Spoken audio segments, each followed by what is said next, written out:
Digital India के खिलाफ स्वयं देश का पूर्व वित्त मंत्री उटपटांग हरकतें करने लगा और ये बताने लगा ये कैसे संभव है। मस्क और ट्रंप के खिलाफ वही नैरेटिव चलाया गया जो भारत में अडानी अंबानी को लेकर के नरेंद्र मोदी के खिलाफ चलाया गया। अमेरिका दरअसल चेतावनी दे रहा है ट्रंप की अगुवाई में, यदि हमसे तुम्हें फायदा नहीं है तो हमसे बिजनेस बंद कर दो, क्यों गिरा रहे हो। इस खेल को समझिएगा तो अमेरिका ने प्रोडक्शन बढ़ाने के लिए ट्रंप के ने रेसिप्रोकल टैक्स लगाया है। प्रणय जमसराय के चेलों ने खूब नैरेटिव बनाया, इस देश में दंगा कराने की खूब साजिश, सड़कों पे प्रोटेस्ट कराने की साजिश की। जब नोटबंदी हुआ तो लोगों को यह कहा कि आपको अपने ही नोट के लिए लाइन में लगना पड़ता है। नमस्कार, कैसे हैं आप? पूरे दिन दुनिया का बाजार एकदम से ऐसा लग रहा है धड़ाम से गिर गया है और डोनाल्ड ट्रंप को खलनायक बनाया जाने लगा है। अमेरिका में ही स्थिति वैसी हो गई है जैसे भारत में जब प्रधानमंत्री मोदी ने नोटबंदी की थी और डिजिटल इंडिया का आगाज किया था। नोटबंदी भारत में हुई, कोहराम पाकिस्तान में मच गया, उत्पात पाकिस्तान में मच गया और भारत के अंदर तमाम भारतद्रोही उन्माद मचाने लगे कि नैरेटिव सेट करने लगे कि आप अपने ही पैसे के लिए बैंकों में लाइन में लगे हुए हैं। इस देश में डिजिटल इंडिया के खिलाफ स्वयं देश का पूर्व वित्त मंत्री उटपटांग हरकतें करने लगा और ये बताने लगा कि ये कैसे संभव है कि कोई टमाटर खरीदने के लिए डिजिटल प्रयोग करेगा। पूरे देश में गृह युद्ध की एक साजिश रची गई। प्रधानमंत्री मोदी आज भी उन साजिशों का सामना लगातार कर रहे हैं। उस समय में जब वक्फ बिल संसद के दोनों सदन से पास हो गया, भारतद्रोही गैंग फिर किसी किसान आंदोलन की तरह हरकतें करने लगा है। पूरा आंदोलनजीवी गैंग फिर से सक्रिय हो गया है, लेकिन अब की बार उसे अमेरिका से वो फंडिंग नहीं मिल रही। अब की बार जॉर्ज सोरोस के का वो कनेक्शन कट कर दिया गया है, क्योंकि अमेरिका में एक ऐसी सरकार है जो इस तरह के किसी इन्वेस्टमेंट को करना नहीं चाहता। डोनाल्ड ट्रंप ने दुनिया के दूसरे देशों में उत्पात मचाने के लिए अमेरिकी जमीन और अमेरिकी पैसे के इसी दुरुपयोग को सबसे पहले बंद किया, तो अमेरिका में भी कोहराम मचा। अब डोनाल्ड ट्रंप ने जो रेसिप्रोकल टैरिफ का ऐलान किया है, उससे सबसे ज्यादा बेचैन चीन जैसे देश हैं। असर भारत पर भी है, लेकिन भारत पर ट्रंप ने बड़े सलीके से उसका प्रभाव डाला है। लेकिन सबसे ज्यादा परेशान चीन है, कनाडा समेत कई देश हैं। लेकिन इस टैरिफ को लेकर के अमेरिका में ही आंदोलन चलने लगे। अमेरिका में भी ठीक वैसा ही आंदोलन शुरू हुआ है जैसे भारत में आप चला था नरेंद्र मोदी के काल में। आपको याद होगा एक सिग्नेचर अभियान भारत में भी चला था। कोर्ट फिक्सर्स ने सिग्नेचर अभियान चलाए कि सुप्रीम कोर्ट के पूर्व जज, वरिष्ठ न्यायाधीश, पूर्व नौकरशाह, ये सब वो लोग थे जो सालों तक सोनिया की मनमोहनी सरकार के दौर में मलाई चाट रहे थे। उन सब ने सिग्नेचर अभियान चलाया। ठीक उसी ढंग का सिग्नेचर अभियान अमेरिका में चलाया गया है डोनाल्ड ट्रंप के खिलाफ, एलन मस्क के खिलाफ। मस्क और ट्रंप के खिलाफ वही नैरेटिव चलाया गया जो भारत में अडानी अंबानी को लेकर के नरेंद्र मोदी के खिलाफ चलाया गया। तो क्या नरेंद्र मोदी जिन चीजों का सामना सालों से कर रहे हैं, डोनाल्ड ट्रंप उसी का सामना करने निकले हैं? क्या डोनाल्ड ट्रंप नरेंद्र मोदी के इशारे पर या नरेंद्र मोदी के सलाह पर यह काम कर रहे हैं? डोनाल्ड ट्रंप के खिलाफ पूरी दुनिया में मुहिम चलाया जा रहा है, लेकिन ट्रंप कह रहे हैं कि मुझे इससे कोई फर्क नहीं पड़ता। डोनाल्ड ट्रंप ने इन सब की लुत्ती लगा दी है और ट्रंप ने जो ऐलान किया है उसे आप देखकर चौंक जाएंगे। ट्रंप कह रहे हैं 50 देशों ने टैरिफ पर अमेरिका से संपर्क किया। ट्रंप बोले हमसे डील करने के लिए बेचैन, मार्केट क्रैश पर मुझे कोई चिंता नहीं है। आखिर डोनाल्ड ट्रंप यह भाषा क्यों बोल रहे हैं? और डोनाल्ड ट्रंप कोई चिरकुट तो है नहीं, वो एक बड़े व्यापारी हैं। क्या बच्चे हैं? क्या मूर्ख हैं? डोनाल्ड ट्रंप अमेरिका के एक बड़े व्यवसायी हैं, तो कोई ये नहीं कह सकता, और वो एक सफल व्यवसायी है। तो कोई ये नहीं कह सकता, और ये व्यवसाय उन्होंने अपने बल पे खड़ा किया अमेरिका में। तो फिर कह रहा हूं, कोई ये नहीं कह सकता कि ट्रंप अनाड़ी हैं, बच्चे हैं या गधे हैं। ट्रंप के साथ जो व्यक्ति खड़ा है वो दुनिया का सबसे संभ्रांत व्यक्ति है, सबसे अमीर व्यक्ति है, सबसे बड़ा उद्योगपति है। उसका नाम एलन मस्क है। टेस्ला ग्रुप का मालिक एलन मस्क दर्जन भर से ज्यादा बड़ी कंपनियों को चलाते हैं और दुनिया में सबसे बड़े उद्योगपति हैं। तो जो डोनाल्ड ट्रंप खुद इतना बड़ा उद्योगपति है, जिस डोनाल्ड ट्रंप ने एलन मस्क जैसे व्यवसायी को अपने साथ शामिल किया है जो खुद यहूदी है, तो ट्रंप के साथ पूरा अमेरिका का वो यहूदी बिजनेसमैन खड़ा है। पूरे अमेरिका के इकोनॉमी को प्रभावित करने वाला पूरा यहूदी समुदाय ट्रंप के साथ खड़ा है। तो कौन ऐसा गैंग है जो ट्रंप के खिलाफ है? और इन सब के बीच डोनाल्ड ट्रंप ताल क्यों ठोक रहे हैं? अमेरिकी राष्ट्रपति ट्रंप ने रविवार को अमेरिका और दुनिया भर के बाजारों में आई गिरावट पर कहा कि कभी कभी किसी चीज को ठीक करने के लिए दवा लेनी पड़ती है। उन्होंने यह बात एयरफोर्स वन विमान में पत्रकारों से कही। वे फ्लोरिडा के गोल्फ खेल से खेलकर वाशिंगटन फ्लोरिडा से गोल्फ खेलकर वाशिंगटन लौट रहे थे। इस बातचीत में उन्होंने अपने टैरिफ योजना के पीछे हटने की का कोई संकेत नहीं दिया। उन्होंने कहा कोई से कोई फर्क नहीं पड़ता, ये उन्मादी वामपंथी कुछ भी कर ले, इन्हें कोई फर्क नहीं पड़ता। रॉयटर्स के मुताबिक ट्रंप ने कहा कि दूसरे देश ने हमारे साथ बड़ा बुरा बर्ताव किया है क्योंकि हमारा नेतृत्व मूर्खतापूर्ण था। वो कह रहे हैं कि जो बाइडेन समेत ये जो पीछे के जो हमारी टीम थी वो ये खास करके जो बाइडेन ने बड़ी मूर्खतापूर्ण हरकतें की है और इसने लुटा दिया है। बाइडेन के समय दरअसल दुनिया भर के देशों में आतंकवाद को पोषित करने के लिए और दुनिया भर के देशों को अस्थिर करने के लिए अमेरिका ने खूब खेल खेला। जैसे भारत को अस्थिर करने के लिए बांग्लादेश को अस्थिर किया, चाइना को अस्थिर किया, श्रीलंका को अस्थिर किया, नेपाल को अस्थिर किया, पाकिस्तान को किया, अफगानिस्तान को किया, इन तमाम देशों को देखिए, म्यांमार को किया। अमेरिका ने अपने एजेंडे के लिए पूरे अमेरिका के अर्थतंत्र को जो बाइडेन काल में बर्बाद कर दिया। ये दो दो कौड़ी का चिरकुट टाइप का बांग्लादेश ताल ठोक रहा है भारत के खिलाफ उस अमेरिका के बल पे। अब जब से डोनाल्ड ट्रंप आए हैं तब से वो भीगी बिल्ली बन चुका हुआ है।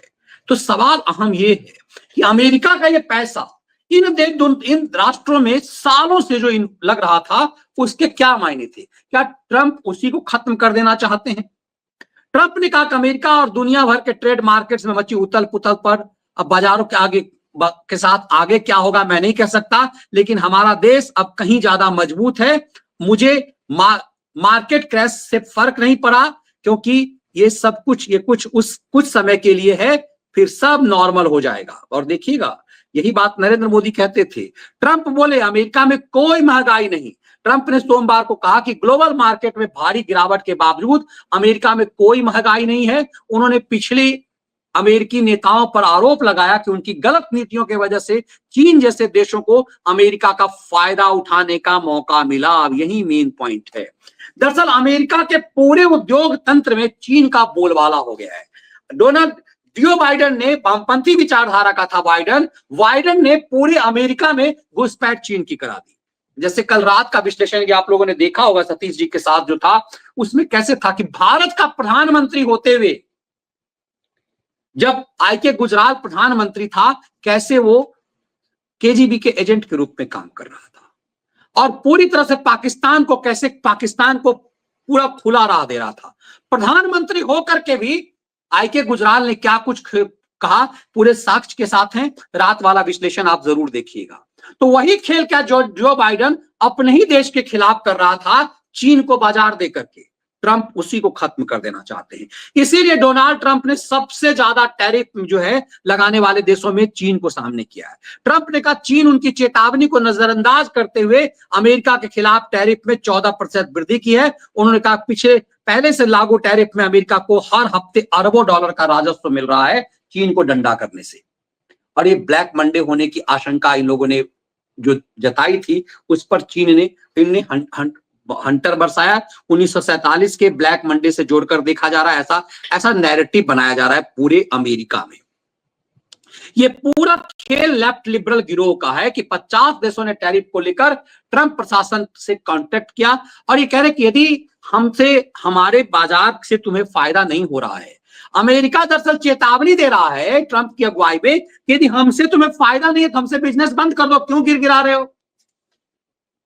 इस खेल को समझिएगा तो अमेरिका ने प्रोडक्शन बढ़ाने के लिए ट्रंप के ने रेसिप्रोकल टैक्स लगाया है, अपने देश को मजबूत कर ले। ट्रंप कह रहा है हम अपने देश को मजबूत करना चाहिए। भारत के अलावा चीन पर 34%, यूरोपियन यूनियन पर 20%, साउथ कोरिया पर 25%, जापान पर 24%, वियतनाम जो सबसे बड़ा दुश्मन अमेरिका इसको मानता है 40% टैरिफ लगाया है। इन सब देशों को तोड़ देने, ताइवान पर 32%, अमेरिका ने करीब 60 देशों पर उनके टैरिफ की तुलना में आधा टैरिफ लगाने का फैसला किया है। इसमें भारत को ट्रंप ने की तरफ से बताया गया कि भारत को किस तरह से इसमें एक बड़ी राहत दी गई। अब इस पूरे खेल को यदि आप देखेंगे तो आपको लगेगा ये सब कुछ जैसे नरेंद्र मोदी के दौर में जो कुछ हो रहा था, नरेंद्र मोदी को तबाह करने के लिए जो खेल खेला जा रहा था, वही खेल यहां खेला जा रहा है। डोनाल्ड ट्रंप ने इन सबको पस्त कर दिया है और डोनाल्ड ट्रंप ने कहा कि भाई यदि अमेरिका में तुम्हें फायदा नहीं हो रहा है तो अमेरिका में बिजनेस मत करो। ये अमेरिका फर्स्ट का मामला है और हम अमेरिका के हित की ही बात कर रहे हैं। हमारे लिए सिर्फ अमेरिका प्रायोरिटी है और इसीलिए डोनाल्ड ट्रंप कहने की शुरुआती कुछ झटका लग रहा होगा, लेकिन इसका असर दिखेगा। अब आपको देखिए याद होगा कि जब नोटबंदी भारत में हुई थी तो पाकिस्तान की पूरी रीढ़ टूट गई थी। दरअसल पाकिस्तान से भारत सबसे ज्यादा प्रभावित था। पाकिस्तान भारत के नोटों की छपाई करता था, आतंकवाद पोषित करने में लिए पैसे का काम करता था। भारत सरकार ने डिजिटल इंडिया का ही प्रभाव करके इसको मानना पड़ेगा कितना कितना पीछे पड़ गए थे भारत द्रोही। तो क्या डोनाल्ड ट्रंप की तरह, जिस तरह से डोनाल्ड ट्रंप एक व्यवसायी है, नरेंद्र मोदी व्यवसायी तो नहीं है लेकिन वो गुजरात से है और ये गुजरात फॉर्मूला हमेशा बात उसकी की जाती है। नरेंद्र मोदी एक शब्द इस्तेमाल करते थे अक्सर, मैं पक्का अहमदाबादी हूं। ये पूरे भारत को एहसास कराते थे कि अहमदाबादी होने का क्या मतलब है और इसीलिए जो बार बार कहते थे मैं पक्का अहमदाबादी हूं तो ये भारत द्रोही बेचैन होते थे। प्रणय जमसराय के चेलों ने खूब नैरेटिव बनाया, इस देश में दंगा कराने की खूब साजिश की, सड़कों पे प्रोटेस्ट कराने की साजिश की। जब नोटबंदी हुआ तो लोगों को यह कहा कि आपको अपने ही नोट के लिए लाइन में लगना पड़ता है ताकि इस देश में गृह युद्ध की स्थिति हो जाए। ये पूरा वामपंथी गिरोह ने किया। लगभग वही पूरी प्लानिंग वामपंथी गिरोहों की अमेरिका में है। तो क्या आपको लगता है कि डोनाल्ड ट्रंप सचमुच इतने बड़े मूर्ख हैं? क्या एलन मस्क इतने बड़े मूर्ख हैं जो इस रेसिप्रोकल टैरिफ की बात कर रहे हैं? तब आप समझेंगे कि क्या ये पूरी तरह से भारत में नरेंद्र मोदी की तरह एक गेम प्लान कर रहे हैं। अमेरिका द्रोहियों को नष्ट करने के लिए जैसे मोदी ने नष्ट किया और आज मोदी का भारत दुनिया में क्या अपना जलवा दिखा रहा है, ये भारत द्रोहियों को छोड़ करके सबको समझ में आ रहा है। तब एक एक चीज पता चलता है कि कंफ्यूज करने के लिए ये टैरिफ जब अमेरिका में लगाया गया, इससे इजराइल को कोई प्रभाव नहीं है। अमेरिका में ज्यादातर जो बिजनेसमैन हैं, जो प्रभावशाली बिजनेसमैन हैं, वो यहूदी हैं। वो सड़क पर क्यों नहीं आ रहे? अमेरिका में जो सड़क पे आ रहे हैं वो चीनी एजेंट ज्यादा क्यों नजर आ रहे हैं? और क्यों ऐसा कहा जा रहा है कि अमेरिका अगले आने वाले 6 महीने में इन तमाम चीजों को सेटल कर लेगा?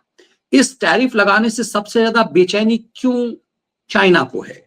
क्यों चाइना जो है इस पूरे मामले में सबसे ज्यादा छटपटा रहा है? इस बेचैनी के मायने क्या हैं? इस पूरे खेल को समझ में आपको आ जाएगा कि एलन मस्क भी खुद यहूदी हैं। ज्यादा बड़े व्यवसायी जो हैं अमेरिका में वो ज्यादातर जो हैं वो अमेरिकन हैं। दरअसल जो बाइडेन ने मुफ्तखोरी बढ़ा दी थी। जो बाइडेन के काल में असल खेल क्या हुआ? पूरी दुनिया में जो बाइडेन अमेरिकी पैसे का दुरुपयोग करता था दूसरे देश को अस्थिर करने के खेल में। ट्रंप ने कहा हमें इन सब चीजों से कोई मतलब नहीं है। ट्रंप दूसरे देशों को अस्थिर करने का खेल नहीं खेल रहा है, ट्रंप अमेरिका की मजबूती का खेल खेल रहा है, जिस तरह से नरेंद्र मोदी ने भारत के लिए किया। तब आपको समझ में आएगा कि क्यों नरेंद्र मोदी के अलावा डोनाल्ड ट्रंप दुनिया में किसी नेता की अहमियत नहीं देते। तब आपको समझ में आएगा क्या इतना आसान है कि 80 पार का एक व्यक्ति जो इतना बड़ा व्यवसायी है, जिसके साथ खुद खड़ा हुआ है दुनिया का सबसे बड़ा व्यापारी, वो इतना मूर्ख है? क्या पागल है वो? या फिर दुनिया उन्हें समझती है कि हम इसे पागल बना करके बिट्रैक कर देंगे, ट्रैक से उतार देंगे? शेयर बाजार पर असर है, भारत पर भी इसका असर दिखाई दे रहा था। लेकिन एक बड़ी क्रांति के लिए, एक बड़े बदलाव के लिए कुछ ना कुछ तो बात होगी। सिर्फ इतना ही सोचने की जरूरत है कि दुनिया का सबसे बड़ा व्यवसायी उसके साथ है और वो खुद व्यापारी है, और एक डिटर्मिनेशन उसके साथ तो है कि अमेरिका के लिए वो राष्ट्रवादी है। तो क्या एलन मस्क और डोनाल्ड ट्रंप इतना मूर्ख है जितना लेफ्ट लिबरल लोग समझता है? या फिर अपने एजेंडे के लिए, अपने स्वार्थ के लिए सोरोस गैंग डोनाल्ड ट्रंप को तबाह कर देना चाहता है? डोनाल्ड ट्रंप जिस डिटर्मिनेशन के साथ हैं, जिस ठसक के साथ हैं, क्या इतना आसान है? इस वीडियो को बस इसी भाव से समझने की जरूरत है। यदि इसके कंटेंट आपको पसंद आए तो वीडियो को लाइक और शेयर जरूर कीजिएगा। क्यों मैं कहता हूं कि ट्रंप मोदी स्टाइल में, जैसे मोदी ने एनजीओ खत्म किया, जैसे मोदी ने चीन की दुकान पूर्ण रूप से नहीं लेकिन एक बड़े पैमाने पर चीन की दुकान भारत में खत्म की, अमेरिका बस वही करने जा रहा है। इसीलिए चीन के दलाल जो दुनिया भर में हैं वो तिलमिला रहे हैं, अलग माहौल बना रहे हैं। इस वीडियो विश्लेषण को ज्यादा से ज्यादा संख्या में साझा कीजिए ताकि लोगों तक बात जाए और इस खेल को समझा जा सके, क्योंकि ट्रंप के बहाने भारत पर भी साजिश हो रही है। और 7:45 बजे 7:45 पर एक खास विश्लेषण करूंगा सिब्बल और सिंघवी दोनों सुप्रीम कोर्ट वक्फ बिल के खिलाफ। ये बहुत गंभीर मामला है और उस पर सीजीआई संजीव खन्ना ने क्या स्टैंड लिया है, क्या इसका असर पड़ने वाला है अमित शाह के उस बयान से जो उन्होंने संसद में दिया था। तो वक्फ बिल पर एक साथ पहली बार सिब्बल और सिंघवी क्यों पहुंचा, इस पर एक खास विश्लेषण के लिए भी समय तय कर लीजिए। 7:45 पर मिलते हैं दोबारा से। बहुत बहुत धन्यवाद आप सबका। जय हिंद, वंदे मातरम। आप सबसे फिर से आग्रह होगा कि वीडियो को लाइक और शेयर जरूर कीजिए, बेल आइकन जरूर दबाइए ताकि आपको नोटिफिकेशन मिले और ज्वाइन बटन के साथ मेंबर जरूर बनिए।